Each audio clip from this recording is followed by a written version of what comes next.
आयल छी मिथिला आंगन में आयल छी मिथिला आंगन में रघुवर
बार बार हल्का हो है किया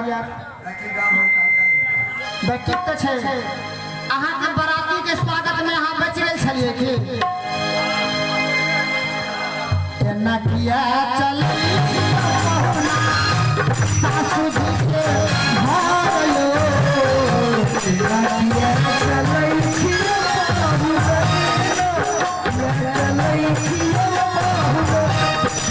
जी के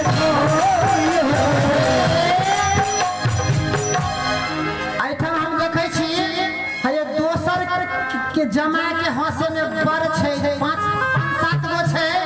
हे अपने गांव में छे अपन जमा करबो आबै छै त हमरा सन किनको जमा न केहन छे एते रुपया लगले केहन छे हां ये अपना दही लेखा कहे त मुझे दोसर अंगना से आए छे सासू लगती रिश्ता में से सब इस चाल पर हंसता कहता है सासू सावा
हम तो सरवेज लगबे। अहाँ सर हो लगवा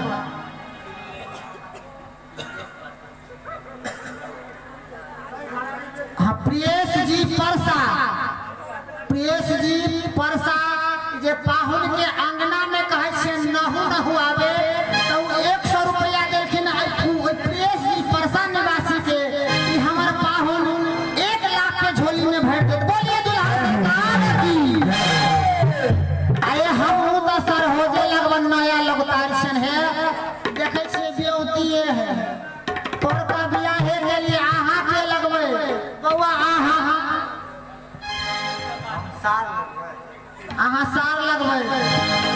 आए दीदी आहा ओहो सर हो लगती आहा चाची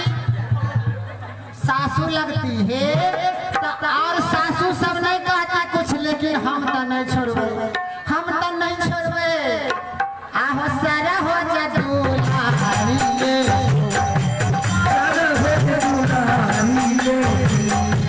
सर हो जा दुल्हारी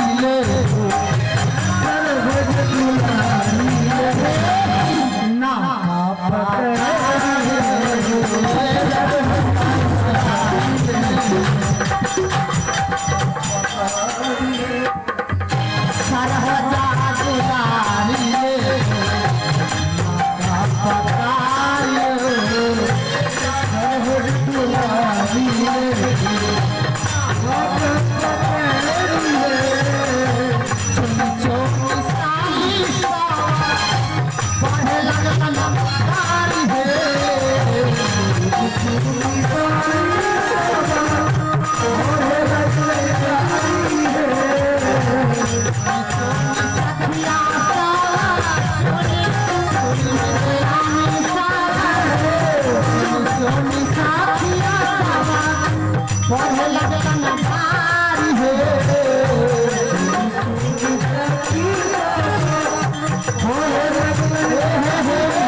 माय के की नाम है बहिन के की नाम है बता दे छे। हमरो सबके बियाह भेले भैया के हमरो सबके बउआ एना चली है एना रही है माय बहिन बात अपन बहिन नहीं रहे छे दूसरो नहीं बतेला की नाम है बहिन के शांति माय के नाम इनका बहिन के आरो नाम सब कहै छै अंचल आरो बहिन सब है। मिथिलानी दोसर ले में गाड़ी दै छन हे दुल्हा के माय बड़ छिनारो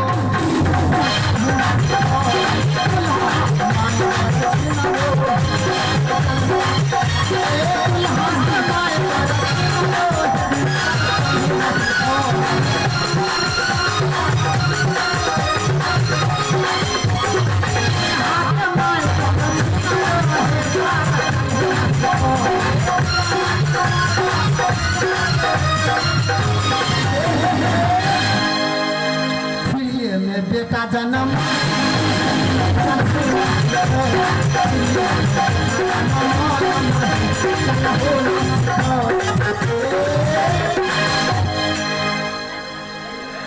आहे चलहु ना सिखौलन तोरा बहिनी छिनान हो चलहु ना सिखौलन तोरा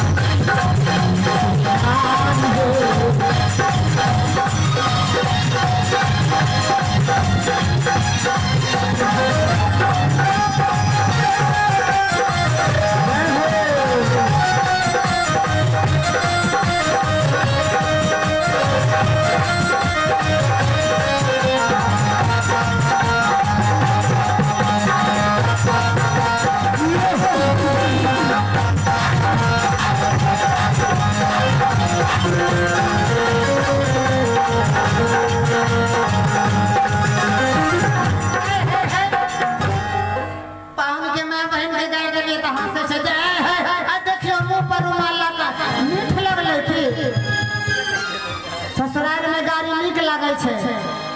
आहे साली सब के